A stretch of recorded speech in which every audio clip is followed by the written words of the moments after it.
anak-anak kelas 5, apa kabar? Moga masih dalam keadaan sehat dan juga tetap semangat dalam belajar. Nah, hari ini kita lanjut lagi materi kita ya. Silakan buka buku kamu halaman 20. Kita hari ini lanjut lagi tentang perlawanan bangsa Indonesia terhadap penjajah bangsa Portugis dan Belanda. Kalau kemarin kita sudah membahas tentang perlawanan melawan bangsa Portugis ya. Nah, kalau untuk hari ini kita akan belajar tentang perlawanan terhadap penjajahan bangsa Belanda.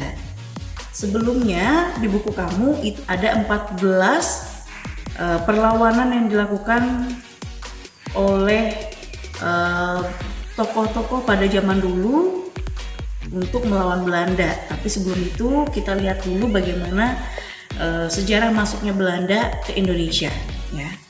Belanda merupakan bangsa yang paling lama menjajah Indonesia ya. Kemudian rombongan Belanda ini pertama kali datang ke wilayah Indonesia itu di Banten pada tanggal 27 Juni 1596. Rombongan ini dipimpin oleh Cornelis de Houtman ya. Tetapi karena dia berseteru dengan Portugis, maka bangsa tidak suka ya terhadap Belanda, karena Belanda di saat itu bersikap kasar dan juga serakah, sehingga membuat mereka tidak diterima dengan baik oleh bangsa Indonesia. Kemudian Belanda pergi dari Banten.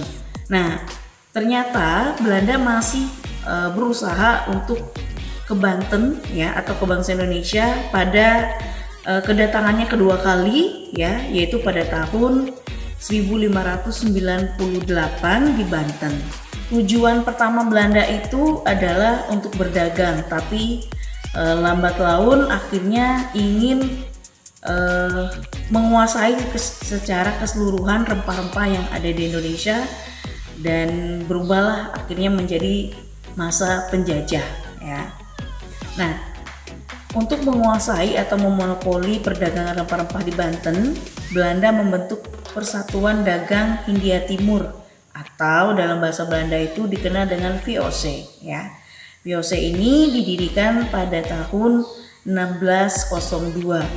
Nah, karena adanya penguasaan dari Belanda ini, maka bentuk perlawanan yang dilakukan oleh bangsa Indonesia itu dapat kita lihat di buku kamu di halaman 20. Ada 14 nama ya yang melakukan perlawanan terhadap penjajah. Mari kita lihat satu persatu. Yang pertama yaitu Sultan Agung dari Mataram pada tahun 1613 sampai 1645. Bisa kalian lihat ya di sini ya.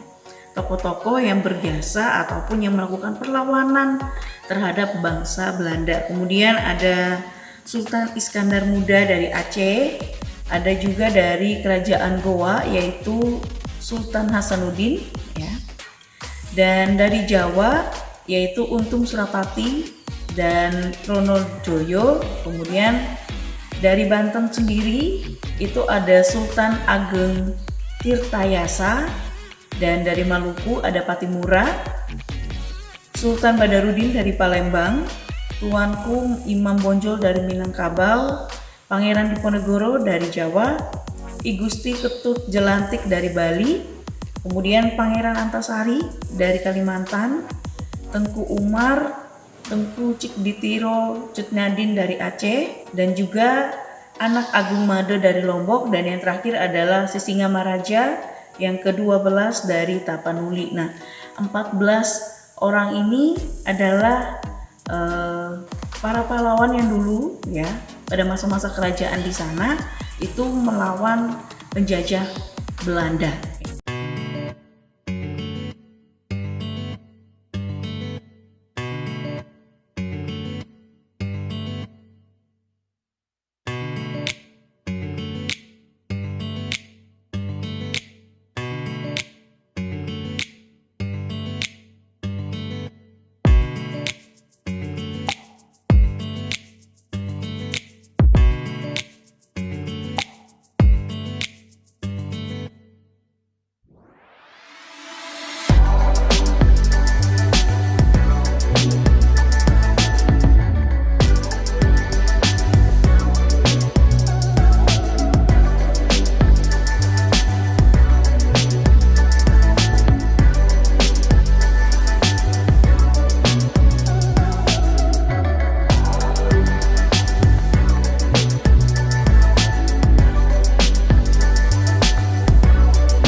semua usaha dilakukan ya untuk mengusir bangsa Belanda dari Indonesia ya.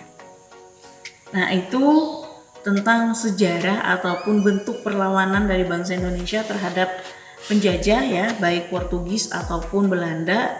Yang Portugis sudah kita bahas pada pertemuan sebelumnya. Hari ini tentang perlawanan terhadap penjajahan bangsa Belanda.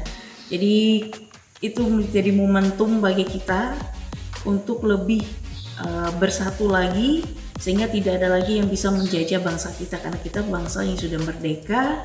Artinya kita sudah bebas berargumen ya, berdemokrasi, jadi tidak ada lagi yang menjajah kita. Maka itu wajiblah kita menjaga persatuan dan kesatuan kita agar negara kita tidak akan dijajah kembali oleh negara manapun ya. Mari kita sama-sama bergandengan tangan dan selalu bertoleransi agar bisa memupuk rasa persaudaraan kita kembali dengan melihat bagaimana perjuangan para pejuang kita dahulu untuk merdeka. Maka demikianlah kita juga menjaga kemerdekaan kita agar tetap selalu ada dan terjaga sampai kapanpun. Nah, itulah pembahasan kita pada hari ini ya. Untuk kegiatan kamu di rumah, silakan kamu kerjakan soal halaman 21. Di sana ada nomor 1 dan nomor 2 ya. Pada bagian atas nih, ya. Nomor 1 dan nomor 2 silakan kalian kerjakan di buku latihan seperti biasa dan dikumpulkan. Oke, sampai di sini dulu pertemuan kita hari ini. Ya, tetap sehat, tetap semangat, selalu jalankan protokol kesehatan untuk menjaga kesehatan kita sendiri dan orang-orang sekitar kita. Sampai di sini dan sampai jumpa.